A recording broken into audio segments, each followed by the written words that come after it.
تعالوا بينا نعمل صنف حلو جدا من بواقي الخضار الموجود عندي في التلاجة. حبتين من البطاطس قطعتهم شرايح، والجزر نفس الطريقة، والكوسة والبتنجان حوالي بتنجانة صغيرة قليتهم نص تحميرة، ضفت عليهم البهارات ملح وفلفل اسود وكزبرة ناشفة. وهنا البصل قطعته مع فصين من الثوم، حطيت عليهم معلقة من الزبدة، ضفته على الطماطم المعصورة، وببدأ ان انا اسبكهم على النار شوية لحد ما يتقلوا. وبعد كده ببدأ اضيفهم بمنتهى السهولة فوق الخضار زي ما حضراتكم شايفين. طبعا بعد ما تبلت الخضار كويس جدا وتبلت الطماطم، بحط عليهم قطع اللحم المسلوقة حسب الموجود عندك، او فراخ. لو مش موجود عندك فراخ او لحمة ممكن نحط بيض مسلوق بنحطه فوق الوش، وكده يبقى وجبة كاملة.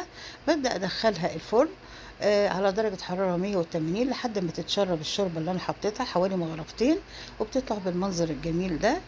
طبعا ما بتاخدش وقت خالص. اتمنى فيديو النهارده يكون عجبكم بطبق الخضار الشهي ده من بواقي اللي موجودة في التلاجة. دمتم بصحة وعافية، والسلام عليكم ورحمة الله وبركاته.